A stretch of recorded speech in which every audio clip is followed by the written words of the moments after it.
नमस्कार केमन आছেন সবাই। আজকের আবার একটি ভিডিওতে আপনাদের সকলকে স্বাগত। আজকে পায়েস বানাবো, গোবিন্দভোগ চালের পায়েস না, আজকে বানাবো হচ্ছে ডালিয়ার পায়েস। ডালিয়াটা এখানে আমি ভালো করে ধুয়ে ভিজিয়ে রেখেছিলাম 30 মিনিট ধরে। ভেজানোর অনেকক্ষণ পরে এখানে আমি দুধ নিয়েছি, লিকুইড দুধ। এটা হচ্ছে আমুলের লিকুইড দুধ নিয়েছি আমি এখানে।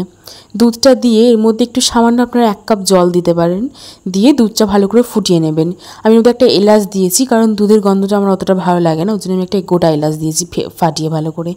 দেওয়ার পরে যেই ডালিয়াটা ভিজিয়ে রাখা ছিল সেটা আমি দুধের মধ্যে দিয়ে নিয়েছি। দিয়ে যেই ফুটে ফুটে গেছে চালটা একটুখানি, দেখুন চালটা একটু যে গলে যাবে, আধ কাঁচা মতন থাকবে, তখন চিনি দেবেন। চিনিটা এখানে আমি 1 কাপ চিনি ইউজ করেছি। আপনারা চাইলে আপনাদের আরও বেশিও কেউ দিতে পারেন, কেউ কমও দিতে পারেন। এখানে আমি 1 কাপ চিনিটা ইউজ করেছি, দুবার করে দিয়েছি চিনিটা। আমি 1 কাপ চিনি দিয়ে ভালো করে নেড়ে চেড়ে নিয়ে যে চিনিটা গলে গেছে, তারপরে যে কাজু কিশমিশটা ছিল, কিশমিশটাও দিয়েছি এখানে। কাজুটা হচ্ছে গোটা দিইনি, কাজুটা একটু ভেঙে দিয়েছি, বেশ মুখে পড়লে ভালো লাগে গোটার থেকে ভাঙা কাজু। আর এখানে দেখবেন পায়েসেতে না গুঁড়ো দুধ দিলে টেস্টটা আরও দ্বিগুণ হয়ে যায়, আর খুব সুন্দর একটা ফ্লেভার আসে গুঁড়ো দুধের সাথে। তার জন্য আমি এখানে পাউডার দুধ, যেটাকে আমি গুঁড়ো দুধ বলছি বারবার, সেটা হচ্ছে পাউডার দুধ। এখানে আমি পাউডার দুধ ইউজ করছি।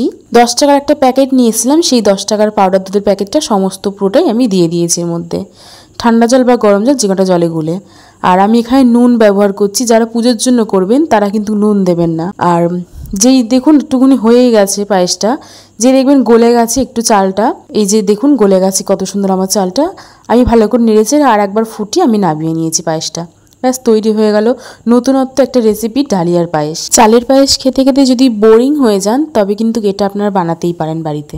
আজকে ভিডিওটি এখানেই শেষ করছি। দেখা হবে আবার একটি পরের ভিডিওতে। সকলে ভালো থাকবেন।